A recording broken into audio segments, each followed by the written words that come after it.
भगवान श्री कृष्ण की मधुर बाल लीलाओं में फल विक्रयणी पर कृपा। नित्य नई नई लीला चल रही हैं और गोकुल में नित्य महोत्सव हो रहे हैं। सुखदेव जी एक दूसरी लीला की सूचना देते हैं। ये कथा है एक फल बेचने वाले की। भगवान श्री कृष्ण प्रेम के अधीन है और ये जितनी लीलाएं हैं सब उनकी प्रेम अधीनता का ही सुंदर चित्रण है।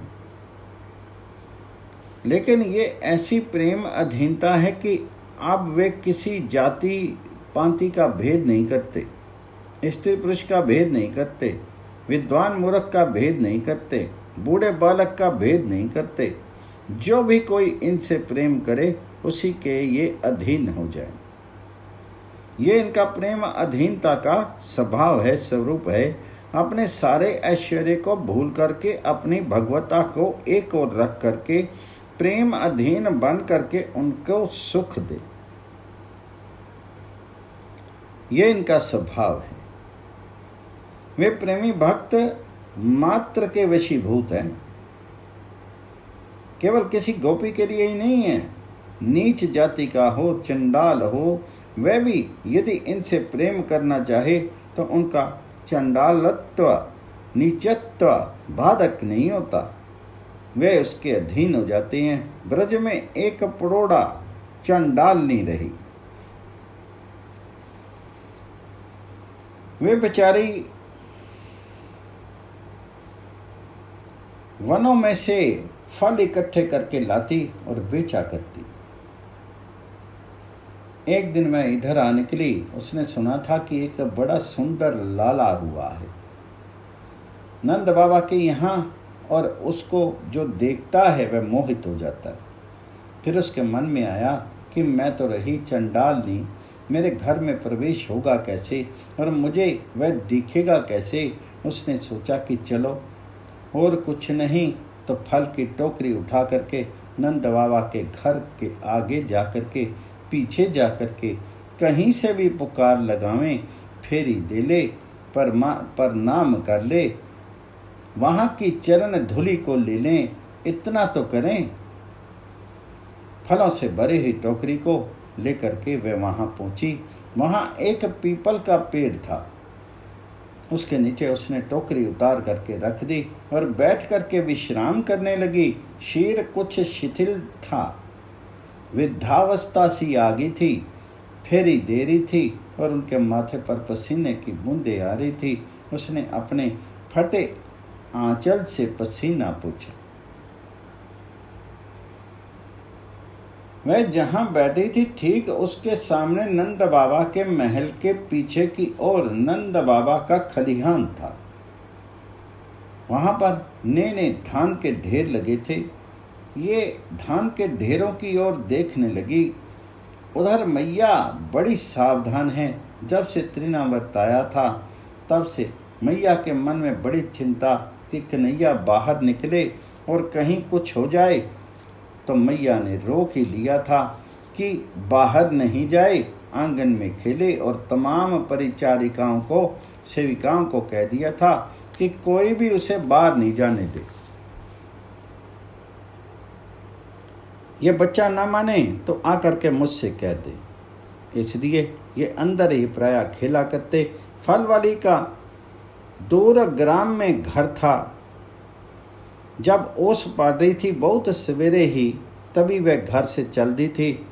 अब मध्याह्न हो गया, तभी से वह पुकार लगा रही थी, फल ले लो, कोई फल ले लो। घरों पर जा जा करके खड़ी रहती। आज इनका मन लगा है नंद बाबा के घर की ओर। आज वहाँ जाना है और आज के सारे फल इनको लेने थे। इसलिए कोई ग्राहक मिला नहीं। इसने महलों के सामने जा जा करके बहुत पुकार लगाई, पर भगवान की बड़ी मधुर इच्छा कि उसका फल खाएंगे आज। उस बेचारी की आज बोनी तक नहीं हुई। पैसा वैसा नहीं, बदले में धान मिलता, बदले में चीज मिलती। उस समय अदला बदली की प्रथा थी। आज उसकी बोनी तक नहीं हुई। सोचा आज किसका मुंह देख करके उठी थी।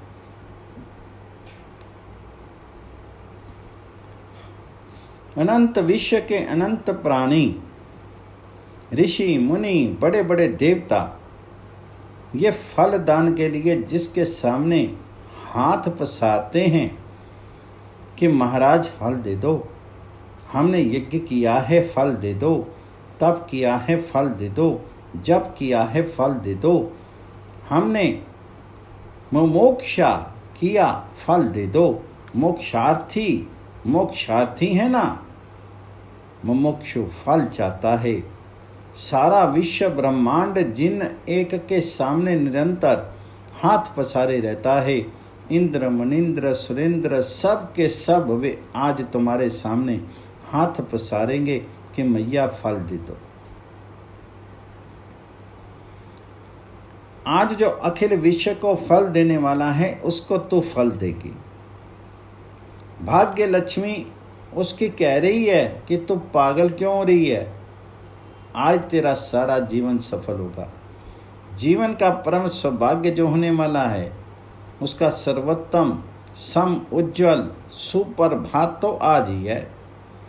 इधर श्याम सुंदर बाहर तो जा नहीं सकते, अब धान के ढेरों में खेल रहे, उसी का घरौंदा बनाते, कभी दीवार बनाते, कभी छत बनाते, वैसा कर रहे।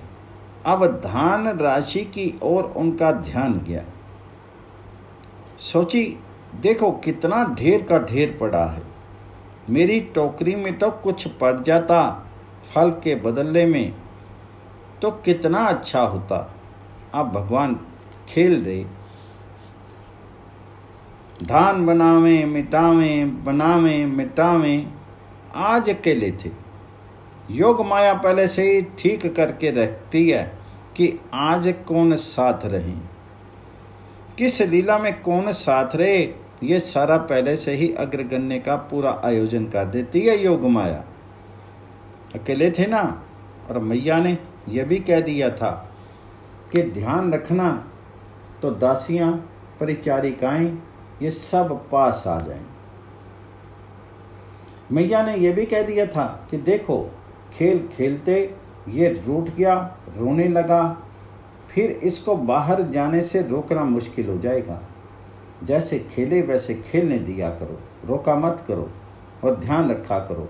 सारी सेविकाओं में दूर दूर छिप करके खड़ी हैं, इनकी बाल लीला देख रही। फिर आवाज लगाई फल वाली ने, अरे भाई फल ले लो जी। अब इनके कान में आवाज आ गई। बाल चेष्टा करते हुए बोले कौन बोल रहा है। फिर सुनाई दिया फल ले लो। अब ये धान के ढेर पर खड़े थे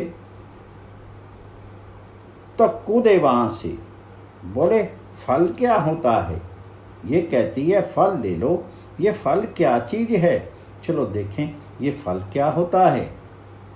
मैया जो खिलाती है वह खा लेते हैं, जब कभी कुछ पूछते तो मैया कुछ का कुछ कह देती।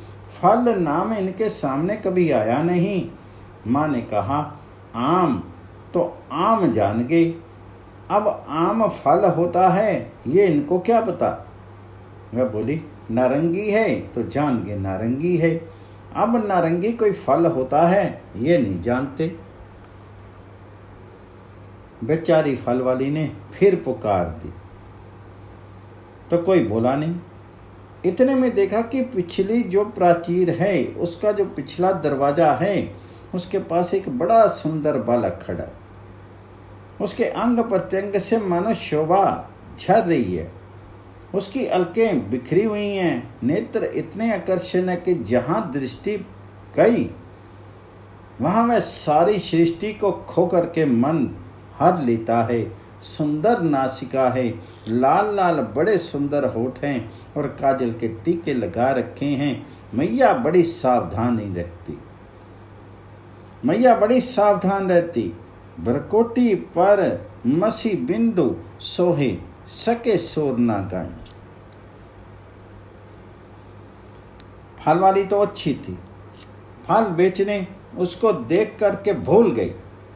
अब क्या हुआ कि उसका हृदय स्पंदित होने लगा, सारे अंग उसके मानो चेतना शून्य हो गए।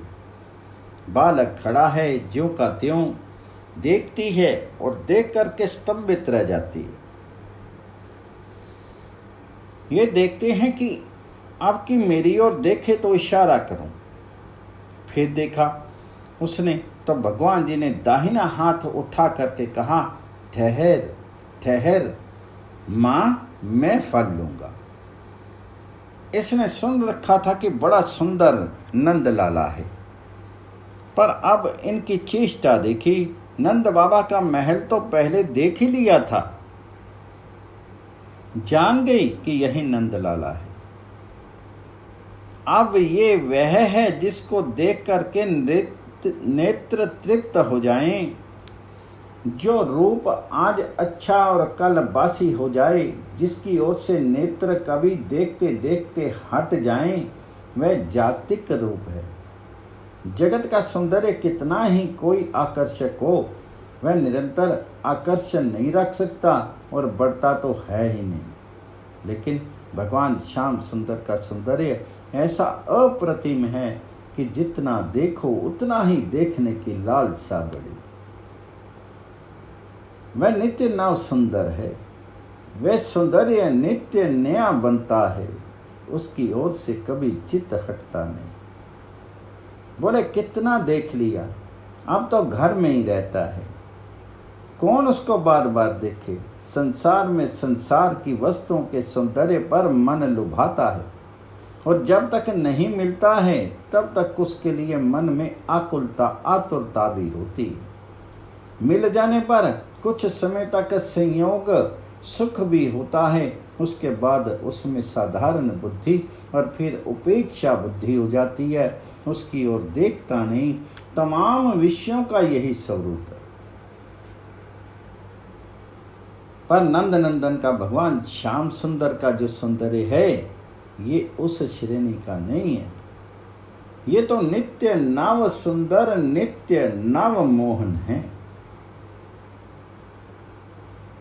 बुढ़िया मैया देखती रह गई अतृप्त नयनों से, आंख वहां से हटे नहीं, प्राणों में प्रकंपन हो गया, नेत्रों से बरबस अश्रुपात होने लगा। उसने समझा नहीं कि मेरी आंखों में आंसू क्यों आ गए, पर हृदय विचलित हो गया, हृदय आनंद से भर गया। और अब मन में आया कि जरा पुकारूं कि आ यहाँ आ जा, मेरे पास चला, पर हिम्मत नहीं। पुकारूं पर ये तो राजपुत्र है, राजकुमार है, और मैं चंडालनी, पर इसके मन में आया नहीं कि आ जाए। तब इनके मन में आ गया कि चलो। फिर धीरे से उतरे और दरवाजा लांघ करके चल पड़े। मैया ने पैरों में निपुर पहना रखे थे, तो उसकी मधुर ध्वनि हुई, रुंझुन रुंझुन। इन्होंने देखा कि कोई सुन तो नहीं रहा है, मैं जा रहा हूं। और मैया ने कहा था बाहर जाना मत। याद आ गई मैया की लाठी उस दिन वाली, बात बात में याद आती है इनको। चारों ओर देखने लगे कि कोई देख तो नहीं रहा, कोई दासी वासी देख ले और मैया से कह दे। देहरी को तत्काल पार करके बाहर आ गए, आकर के पास खड़े हो गए। अब उस फल वाली का तो रोम रोम पुलकित हो गया, हृदय में आर्द द्रवता आई, और उसका जो विगलित हृदय था वही मानो आंसू बन करके नेत्रों के मार्ग से बह निकला। इन्होंने सोचा कि रोने क्यों लगी मुझे देख करके, बाल लीला है ना। बोले ये टोकरी में क्या भर रखा है, और मैं पास आया तो मुझे देख करके रोने क्यों लगी, अब क्या हो गया। समझ में इसके आया नहीं। अब ये सोचे कि चले जाएं यहाँ से, रोने लगी है तो कहीं इसको मेरा डर न लग गया हो और रोने को लग गई। योगमाया ने प्रेरणा की फल विक्रय करने वाली के मन में और इनका रोना रुक गया। कुछ धीरज आया, बोलने की शक्ति जागी। अब तक तो बोल नहीं सकती थी, अंदर से आंसू अब भी आ रहे हैं। वे आंसू भरे नेत्रों से बोली, फल लोगे? पूछा, फल लोगे? तो उन्होंने कहा, हाँ देंगे। अब जहां सिर हिलाया तो उसका हृदय बेचारी का मूर्छित हो गया। उसकी जो सिर हिलाने की चेष्टा रही वह बड़ी मधुर चेष्टा थी।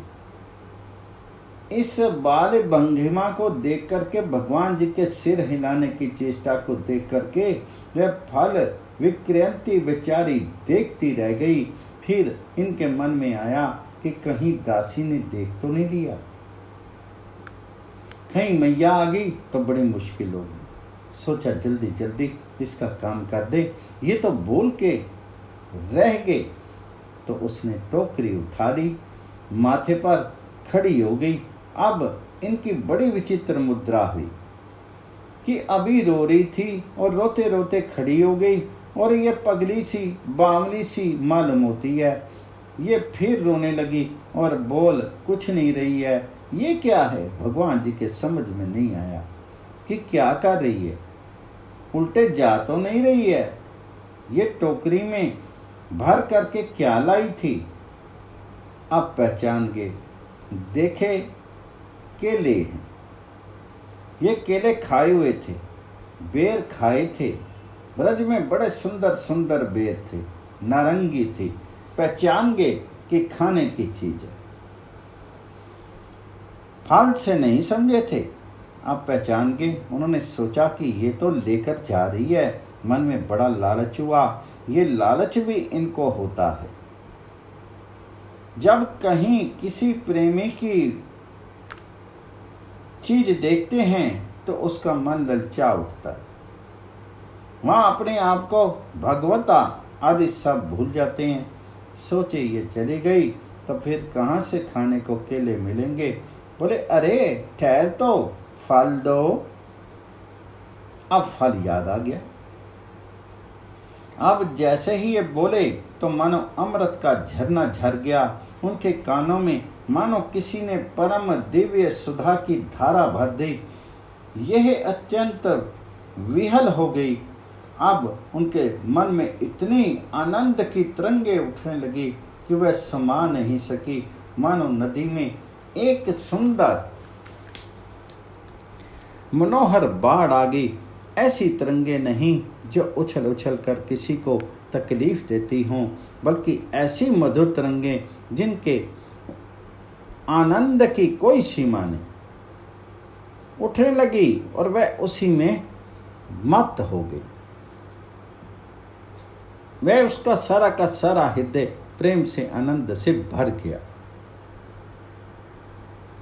योग माया ने देखा कि ये तो फिर गड़बड़ी हो चली। उसको फिर प्रकृतिस्थ किया, जैसे कोई समाधि से जागा हुआ हो। जैसे योगी समाधि से बाहर निकलता है, इस प्रकार का उसको ज्ञान हो गया। फिर बैठ गई और टोकरी उठा करके रख दी पास में, और वही शब्द उसके कानों में गूंजने लगे। फिर बोले, अरे कहा ना फल मुझे देते क्यों नहीं? अब उसमें बोलने की शक्ति आ गई। बोली, फल लोगे? बोले, कहा ना कि फल लूंगा। तो वह बोली, मूल्य क्या दोगे? बेचारी बेचने आई थी ना। कहते कहते उसका गला भर आया कि कीमत क्या मांगे इससे। इस बच्चे को देखना ही इतनी बड़ी कीमत है कि इतनी बड़ी कीमत कुछ हो ही नहीं सकती। ये देखता रहे बस, इससे बड़ी कीमत क्या होगी। अब भगवान जी ने सोचा कि ये मूल्य क्या होता है, मूल्य किसको कहते हैं। थोड़ा उतावले से होकर के बोले, अरे ये मूल्य क्या होता है? बस तुम फल दे दो मुझे, ये मूल्य क्या चीज होती है? तो बुढ़िया ने कहा, नंदलाल, कोई वस्तु ली जाती है तो उसके बदले में कुछ दिया जाता है, और जो चीज बदले में दी जाती है उसको कहते हैं मूल्य। मूल्य होता है कीमत। उन्होंने कहा तू तो पगली हो गई है, मेरी माँ मक्खन देती है, रोज मिठाई देती है और गोपियाँ रोज मुझे खाने को देती हैं, वे कुछ लेती ही नहीं, बदले में मैं कुछ देता ही नहीं और तू मांगती है। ये तो कभी मांगती नहीं है। बड़ा सरल हृदय है। भगवान जी ने सोचा कि ये ऐसे ही कुछ बोल गई है, ये समझी नहीं होगी। अब मूल्य आदि की बात तो इसके ध्यान में रही नहीं और फिर आराम से दृष्टि से देखने लगे। वह कुछ बोलना चाहती परंतु बोल नहीं सकी। अब उसका रोना बंद हो नहीं। अब उसके मन में आई बाल लीला है ना, बोले इसने मूल्य कहा है ना, मूल्य कुछ होता होगा और ये मूल्य के लिए रो रही है। इसने इसे बता ही दिया कि किसी चीज को लेकर के बदलने में कुछ दें तो उसका नाम मूल्य है, इसलिए चलो इसको कुछ दे दें। ये विचार मन में आते ही वापस दौड़ गए, हाथ में धान भर लिया और भर करके दौड़े फल वाली के पास। अब जोर से दौड़े, बल लगा करके, तो अंगुलियां सारी फैल गई, धान उसमें से गिरने लगा। धान था ही कितना, ज्यादा धान तो था नहीं हाथ में, वह सब उंगलियों के छिद्रों में से निकल पड़ा। उंगलियां तो ढीली हो गई। जब दौड़ करके उसके पास आए तब तक इतने में 4-5 दाने रह गए। उनको पता नहीं कि भरा है कि 4-5 दाने ही हैं। ये तो अपने खेल में मस्त हैं कि फल लेना है।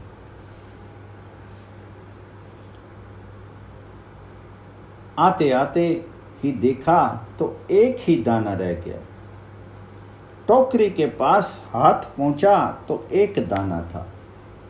बोले ले तेरा मूल्य, ये धान ले ले, फल दे दे। उन्होंने कहा सारा फल लूंगा, एक भी बाकी नहीं छोड़ूंगा। जहां हम बाकी रखते हैं वहां बाकी रख जाता हूं। भगवान तो सारा लेना चाहते हैं। वे कहते हैं कि भाई ये तो हमें कोई चीज दो नहीं, और दो तो हिस्सा बांट करके मत दो, हमारा अधिकार पूरा पूरा करो, तब तो हम तुम्हारी मामूली सी चीज में से भी मामूली लेने को तैयार हैं। तब ये नहीं देखेंगे कि तुम चंडाल हो कि कौन हो, पर यदि अपने पास कुछ रख करके देना चाहो तो तुम उसी को दे दो, हम हिस्सा नहीं बटाएंगे। दूसरे को हिस्सा दो, ये उसको मंजूर नहीं है। भगवान जी ने कहा तुम और कहीं बेचने जाओगी, ये ठीक नहीं है, मैं सारा फल लूंगा। अब दशा क्या थी, वह जब धान लेने अंदर गए थे तब उनके प्राण व्याकुल हो गए थे। उन्होंने कहा था कि फल दे, और दिया नहीं, और मूल्य की बात कह दी। यह मूल्य लाने अंदर चले गए। उसको बड़ी वेदना हो रही थी कि राम राम, मैंने लौटा दिया, मैं बड़ी नीच हूं। उनके शरीर मन प्राण मानो सब में आग सी लग गई। सोचा कि ये शरीर ना रहे, प्राण निकल जाएं। इतने में फिर जब दिखे तो मानो शरीर में प्राण लौट आए। फल वाली को मानो नई जिंदगी मिल गई। अब वह पास आकर के खड़े हो गए। तब उन्होंने शक्ति दे दी बोलने की। बोली नंदलाल, क्या एक टोकरी फल का मूल्य एक दाना धान होता है? एक ही दाना गिरा दे टोकरी में। अब ध्यान में आया, अरे सब तो मेरे हाथ से गिर गया। अब उनके समझ में आई कि मैं भाग करके आया तो तमाम दाने मेरी उंगलियों से निकल करके नीचे गिर के, और अब पीछे देखा तो जैसे पानी की बूंदें गिरती हैं और रेखा सी बन जाए, वैसे तमाम धान के दानों से रेखा बनी हुई है। ये बोले मुझसे गलती होगी। मैं लाया तो था भर करके और मुझसे चला ना जाए, क्योंकि डर था मेरे मन में कि चली गई तो फल कैसे मिलेगा मुझे। एक दूसरी बात बताता हूँ तुमसे कि ये मेरी मैया जो हैं ये मार देती। मैया का मेरे मन में डर था, इसलिए जल्दी जल्दी भागा तो गिर गया। देख फिर जाऊं जाने लाने को, पर कहीं मैया आ गई और फिर डांट दिया तो फिर नहीं आऊँगा और मैं रह जाऊँगा बिना फल के। पुनः बोले फिर आना तो बहुत दान दे दूँगा। ये कह करके भगवान आशा भरी नज़रों से देखने लगे। आप देखिए ना, भगवान फल के लिए लायक है और मांग रहे हैं फल दे दे। बोले फिर आना फल देने तो दूंगा। अब उसके मन में क्या तरंगें आई इसे कोई बता नहीं सकता। पूछा फिर आऊं, कब आऊं, ये मिले ना मिले। उसका कंठ भर आया, गदगद हो गई वह प्रेम आवेश में, और मानो रूंधे कंठ से वह बोली नंदलाल तू जानता नहीं, विधाता ने मुझे बनाया है चंडालनी। गोपियों की भांति मेरा अधिकार नहीं कि तुम मेरी गोदी में आओ और तुम मुझे माँ कहो। इस मलिन देह से मैं फिर आकर के तुमसे मिलूं, ये मेरा अधिकार नहीं। कदाचित जीवन के उस पार भले ही मिलूं। स्वर भंग में फल वाली सुबक सुबक करके रोने लगी। श्याम सुंदर समझ नहीं, श्याम सुंदर समझे नहीं कि ये चंडालनी क्या होता है और अधिकार क्या चीज है। उसने दो बात कही, मैं चंडालनी और मेरा अधिकार नहीं कि तुम मेरी गोद में आ जाओ। इन्होंने सोचा कि कोई गोपी नहीं कहती कि तुम पर मेरा अधिकार नहीं, जो बुलाती है मैं उसकी गोद में चला जाता हूँ। ये क्या कहती है कि मैं उसकी गोद में नहीं जा सकता। पर बुद्धि में थोड़ी सी इतनी बात समझ में आ गई कि ये कहती है कि तुम मेरी गोद में क्यों आओगी, मेरा अधिकार नहीं। और तुम गोपियों को माँ कहती हो, मुझको क्यों माँ कहने लगी। दो बात उनकी समझ में आ गई कि ये चाहती है कि गोदी में आ जाऊं और माँ कह दूं। फिर कुछ सोच करके बड़ी बुद्धिमानी के साथ सोचते हुए से बोले अच्छा रोती क्यों हो, सुनती नहीं। उसके कान में बोले अच्छा बोल क्या करें। बोले तेरी गोद में आ जाऊं और माँ कह दूं तो फल दे दोगी। उसके हृदय में क्या हुआ उस समय, मेरी गोद में आ जाएगा ये और ये मुझे माँ कह देगा। ये अद्भुत विचित्र आनंद से भर गई और बोल नहीं सकी। कहा हाँ, सिर हिला करके कहा दे दूंगी फल। अब ये चारों ओर देखने लगे और लपक करके गोदी में जा बैठे और ठोडी पकड़ करके बोले माँ फल दे दे। कहते हैं कि योगेंद्र मुनीन्द्र जन्म जन्मांतर तक प्रयास करते हैं, तप करते हैं और ध्यान के नेत्रों से भी जिनका स्पर्श नहीं कर पाते, जिनके तत्व का स्पर्श नहीं होता, विग्रह का क्या होगा। और श्रुतियाँ नेति नेति कह करके थक जाती हैं, नहीं ढूंढ पाती हैं। ये भी वह नहीं कहती रह जाती हैं। वे स्वयं भगवान पुरुषोत्तम श्री कृष्णचंद्र उस चंडालनी की गोद में बैठ के ठोडी पकड़ ली और कहते हैं माँ फल दे दो। अब उसके भाग्य का क्या कहा जाए। अनंतकालीन जो उसके सारे संताप थे, कलुष थे, सारी अज्ञान राशि थी, वह सब मानो इस प्रेम सुधा प्रवाहिनी में बह गई। उसकी विचित्र दशा है। अब वह फल क्या दे दे, वे अपने आप को ही खोज नहीं पा रही है। खो चुकी, अपने आप को खो चुकी। देवताओं ने आकाश से ये विचित्र दृश्य देखा, अपने आप को धिक्कारने लगे, कहने लगे, हमारे देवत्व को धिक्कार है।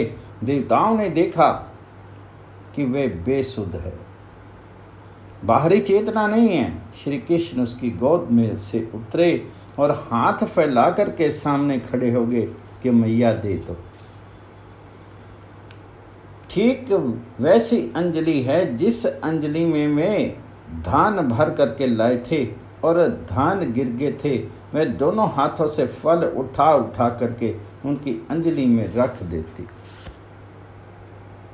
हाथों पर फल रख रही है, दोनों हाथों से उठा उठा करके, और ये ले रहे हैं।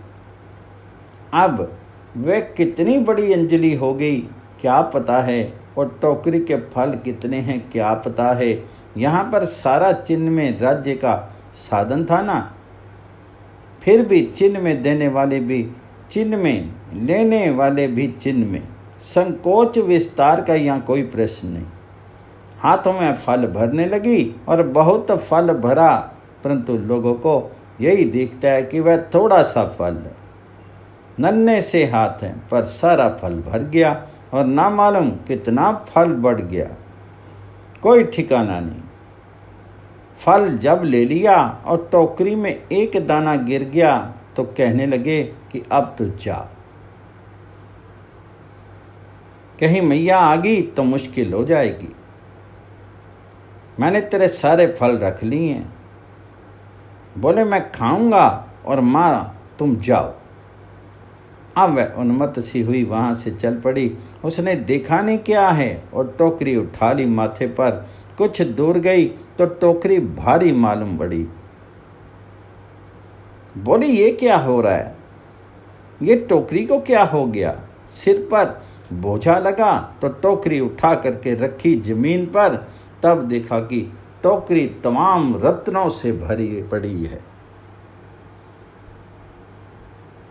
टोकरी रत्नों से भर गई। वह जो फल की टोकरी रही वह भर गई रत्नों से।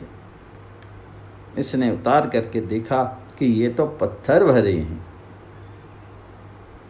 इनको लेकर के क्या करूंगी, सब फेंक दी। कहा उस रत्न के सामने ये रत्न कुछ नहीं। यही होता है जब वह धन मिल जाता है तो ये उनका दिया हुआ धन भी अत्यंत नगण्य मालूम होता है, बाधक मालूम होता है। इस धन से प्यार तभी तक है जब तक वह धन नहीं मिलता, वह प्रभु नहीं मिलते, प्रभु रूपी धन नहीं मिलता। धान मांग रही थी, ये मूल्य मांग रही थी, और अपने प्रति इनके मन में जरा भी किसी प्रकार के मन में राग की भावना नहीं रही। इनके हृदय में परम धन आ गया। भगवान जब गोद में बैठ के ना तो ये बैठे ही रह गए। अब उसको दिख रहा है कि ये मेरी गोद में ही हैं और कह रहे हैं माँ फल देते। कोई चीज उसके भीतर में तो नहीं रही। अब भगवान ने सोचा कि बहुत देर होगी और मैया कहीं लाठी वाठी उठा करके फिर बाहर आ गई तो मुश्किल हो जाएगी। सोचा कि ये सारा काम गुपचुप हो गया, किसी को मालूम तो हुआ नहीं। यह भी डर था।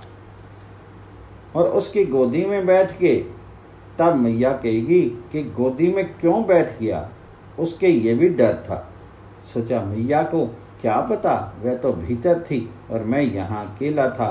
धीरे धीरे अंदर गई। तमाम दासियां जो देख रही थी वे हंस पड़ी कि देखो ना कैसा सियाना बन करके आ रहा है। धीरे धीरे मालूम है कि पता ही नहीं है और हमने सब लीला देख लिए।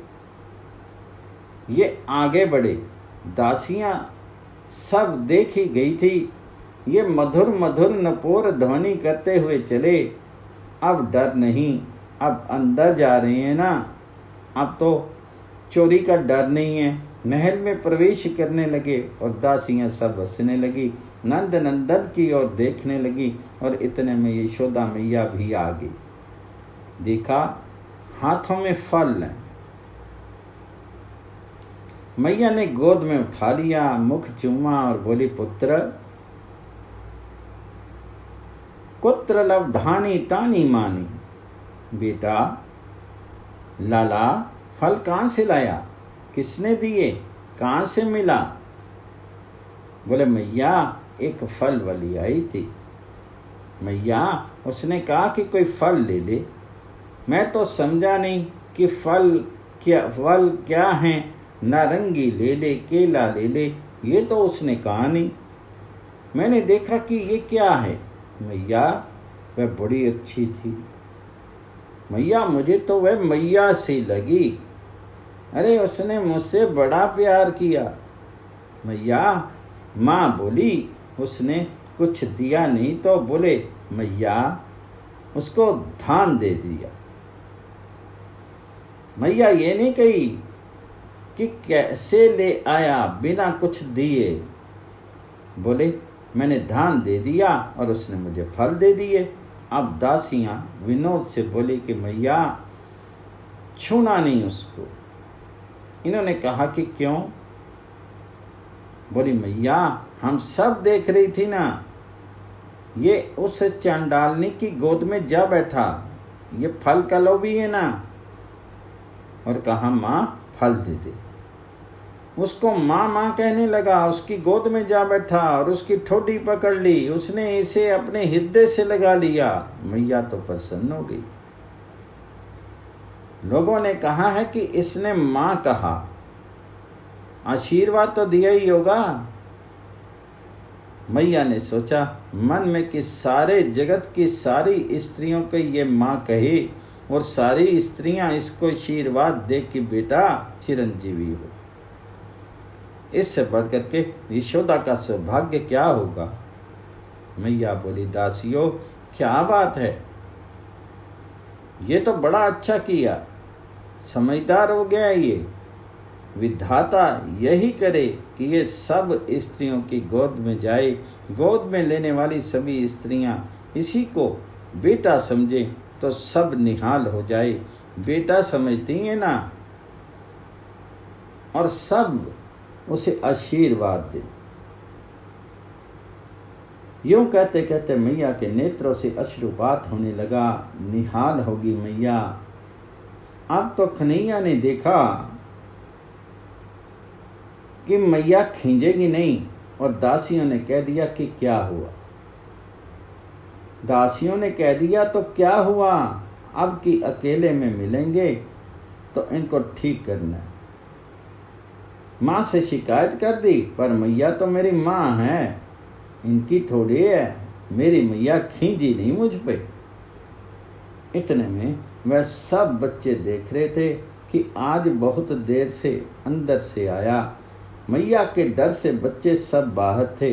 अब देखा कि कन्हैया आ गया है। सारे कन्हैया के भैया लोग आकर के वहाँ पर इकट्ठे हो गए।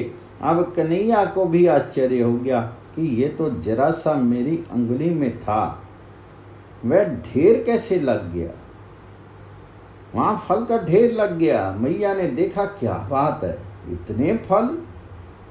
मैया के मन में आया कि नारायण इष्ट देव हैं, नारायण इष्ट देव है ना हमारे, और इस बच्चे पर नारायण की बड़ी कृपा है। फिर नारायण के लिए असंभव क्या है। वे पल भर में जो चाहें सो कर दें। जो सृष्टि का निष्पादन करते हैं, संचालन करते हैं, संहार करते हैं, वे भगवान यदि फलों को बढ़ा दें तो कौन बड़ी बात है। नारायण की कृपा से ही ये फल बढ़ गए। कन्हैया बोला, मैया अब देर क्यों, फिर ये सब आ गए हैं ना, अब सबको बांट दे तो। मैया लगी फल बांटने, पर फलों का अंत आवे ही नहीं, और बढ़ते जाएं, फल खत्म हो ही नहीं। सोची इतना फल कल बांटेगी। कई दिनों तक फल बांटे मैया ने। अब मैया को बड़ा आश्चर्य हुआ कि ये फल अनंत हो गए। अनंत के हाथ में अनंत हो जाएं, ये कौन बड़ी बात है। और दूसरी बात, जिसने ये फल चखे सबको आनंद आया। कन्हैया बोले, मैया ऐसा तो स्वाद हमको कभी आया ही नहीं।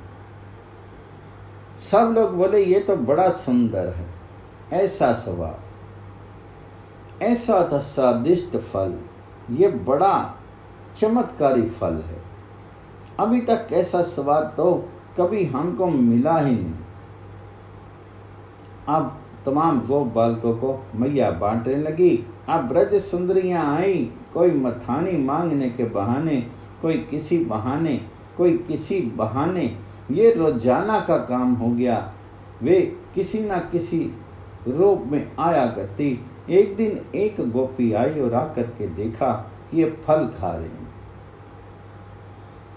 बहुत मजे में, ये तो अपना फल खा रहे हैं, उनकी ओर ताका ही नहीं, ये तो अपना फल खाने में मस्त। अब वह बेचारी खड़ी रही तो दूसरी दासी बोली, जाती क्यों नहीं, यहाँ पर खड़ी हो, बहुत देर हो गई, नजर वजर लगा दोगी। बोली, जा रही हूं ना। ऐसे जाकर जरा चक्कर सा आ गया तो खड़ी रह गई। बोली, अच्छा अब जा। जब बाहर निकलने लगी तो उसके गले में जो मोती का हार था उसे वहीं पर तोड़ दिया, जिससे श्याम सुंदर के आसपास आंगन में ही तमाम मोती बिखर गए। तो लगी मोती बीनने। दासी बोली, जाती क्यों नहीं। उसने कहा, जाऊं कैसे, मेरा हाथ टूट गया, अब मोती छोड़ जाए ऐसे ही। घंटों लगा दी उसने, अब मोती बीने कैसे। मोती की तरफ आंख तो हो तो तब ना, आंख तो लगी श्याम सुंदर की तरफ। उधर देखे दासी ने कहा कि जाती क्यों नहीं। तो श्याम सुंदर बीच बीच में देख करके हंसे।